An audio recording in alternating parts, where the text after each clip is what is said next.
Yo, what is good, everybody? It's your boy, the Strongest Wizard, and tonight is indeed Fight Night, and we have ourselves another EB01 match here. We got my boy Digikai on the left-hand side, rocking out that Sakazuki, as well as Baller on the right with that green-purple Doffy. Yes, the one from OP04, but we are here now at DXN. This is round one, and I thought it'd be kind of cool to showcase this Doffy because it's Doffy. Everyone loves Doffy, right?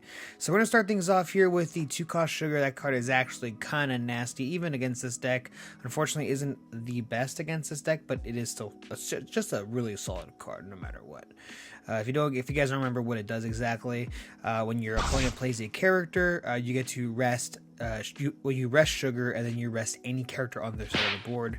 It also has an EZO effect, whereas on play you rest a 4-cost or lower, which is pretty nice. Now we did see an 8K swing, and my man Baller is going to go ahead and take it.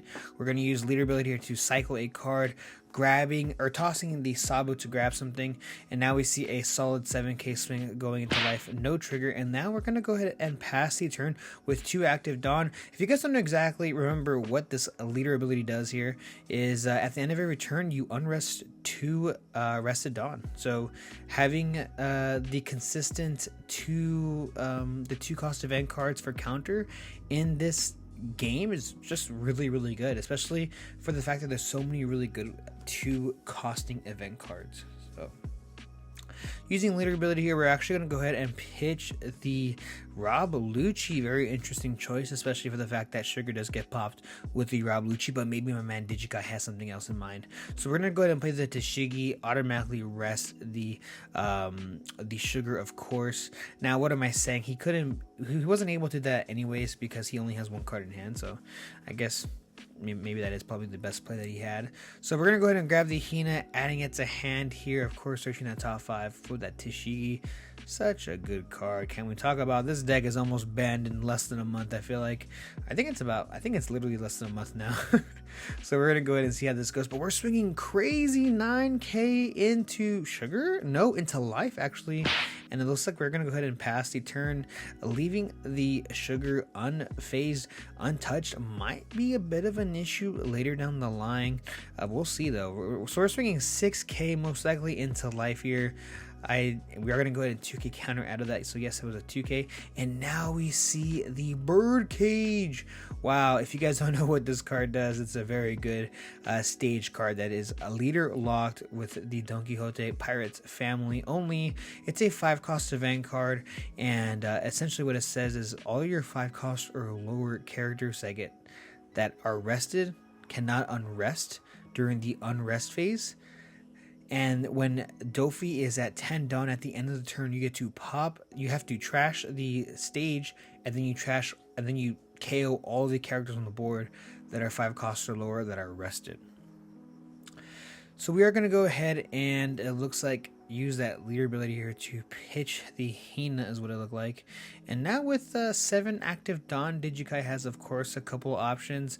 That Tashigi is still pressing a threat, and now this is an 8K swing going into life. We're going to go ahead and use the Punk Gibson. That is a 4K counter, and we're actually going to go ahead and play the Rob Lucci. Yes, we do have another one. We're going to bottom deck 3 cards and then get rid of the Sugar. Now I know some of you guys might thinking, well, doesn't the Sugar ability activate first? No, it does not, because Rob Lucci is turn player, and turn player has priority. Being able to remove that Sugar ability before it's even able to be used because it's dead already completely nullifies that. So now asking about the Bird Cage, if this Rob Lucci were to swing, and it would essentially get trapped under the Bird Cage and it would stay rested. So being careful not to rest it. But we have the Sugar coming back to back, resting the Rob Lucci, and now we have actually the 5-cost blocker, which is going to go ahead and be that Diamante. Now Diamante is a really interesting one.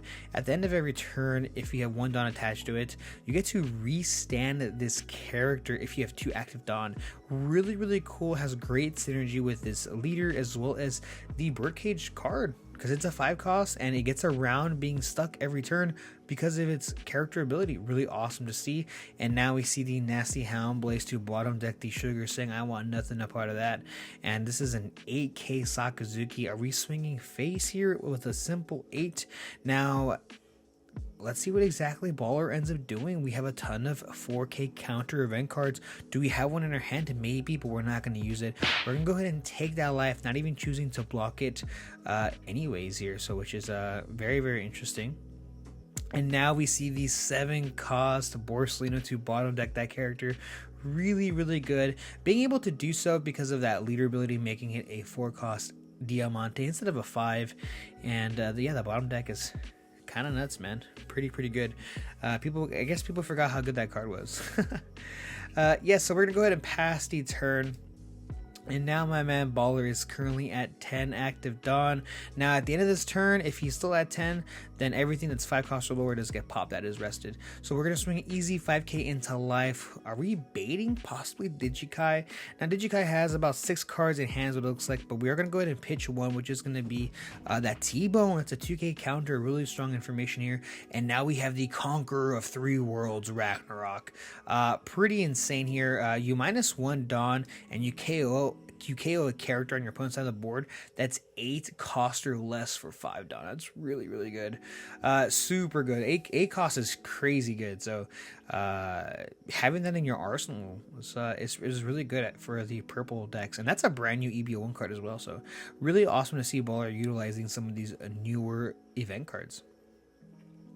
So it looks like we're going to go to tap 1 for that Great Eruption. You know what this card does, making that Diamante a 3 cost Diamante.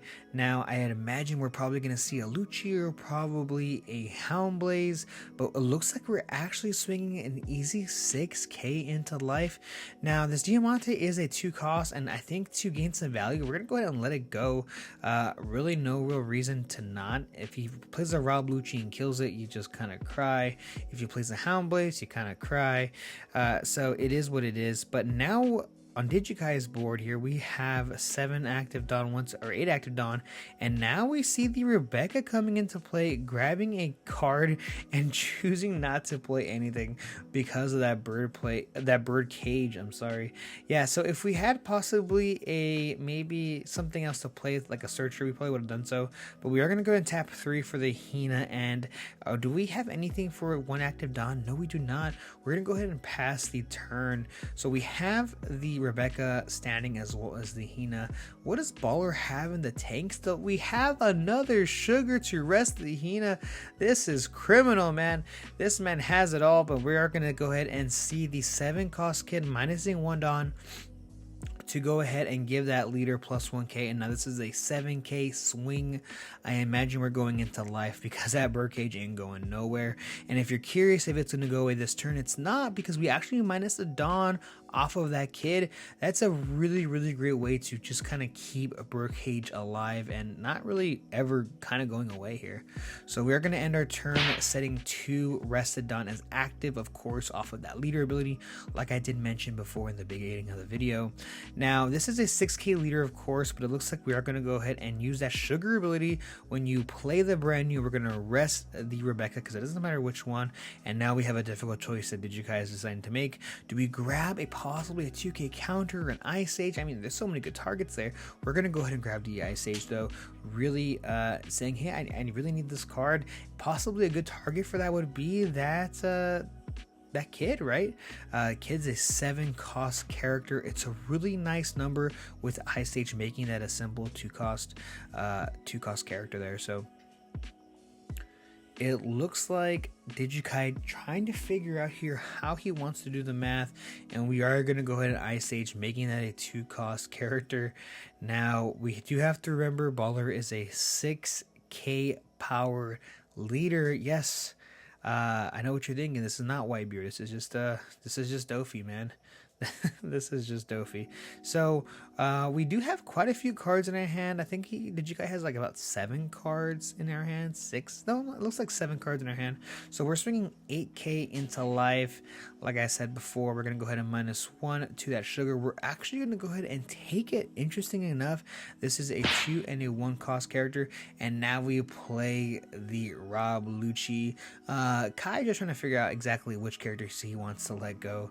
I'm not sure if it really matters too much, just because birdcage is still a thing and it's going to be pretty nasty. So we're actually going to get rid of both of those characters pretty easily here, and it looks like we might just pass the turn since we have used up all of our Dawn, and I guess we're deciding to use a leader ability still, trashing a Sabo, which of course is a 5-cost character, and then passing the turn.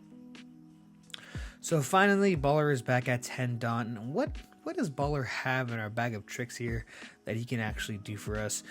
Every single turn we've seen something kind of new and different, something a bit unique coming into play. So we're going to see a 6k swing into life. That's an easy T-bone. And now we have the Hody Jones. Yes, the spice continues, man. We're going to go ahead and rest both of those characters, which are now trapped under Birdcage, swinging 8k into life. And now we're going to unrest 2. We're finally going to pop Birdcage and blow up the entire board. That is a full board of 5 characters. That's a lot of cards. And we're going to go ahead and pass the turn. But if you guys notice, Baller has no life. Yes, you heard me correct. Baller has no life. No life and 4 active Dawn. 4 active Dawn. It looks like Baller might have like 5 cards in hand, 6 cards in hand. Can't really tell too well here. But we are going to start things off with a Great Eruption. This is a really interesting choice because Digikai could have just said, hey, 15k to lead. You got the answer or not? Well, we know that this leader has a ton of 4k counters, so it's very possible that he could have counter out of it. It might be a tall order to ask, but we are going to go ahead and, I guess you could say, play it safe. We're going to go ahead and play the Rebecca using Hamapo here. We're going to go ahead and play that out, making that character a 2-cost character is what it looks like. Yes, 2-cost character because of that Great Eruption, yes. And now we see the Rob Lucci coming into play. Digikai just kind of, you know, having the one Rebecca on the board is very scary. We know he plays cards like Punk Gibson. We know he plays cards like Hody Jones and Sugar as well. I gave it to him. This man's run through like 3 to 4 sugars, so the sugars have been coming up. And now we play the Dashigi, searching top 5 here. We have the 2k counter. It finally pays off here for that search. And are we going to swing 5k? No. Yes, we do. And we're going to see the Diamante counter. Very risky play here from our man Digikai. Willing to risk it all, but do we have a rester? All we need is an Ezo, a Sugar, a Hody. What do we have here? What's in the tank? We have a Hody. We're going to go ahead and rest the Rebecca, and now this is a 7k swing going to life. Do we have a 3k counter in our hand? No, we do not. We're just going to scoop it up. I mean, Digikai only has 2k counter. So, yes, Baller does end up taking it. Thank you guys so much for checking out this channel. This video. I really do appreciate it. And stay tuned because I have a ton of new EB01 content coming out soon. See ya!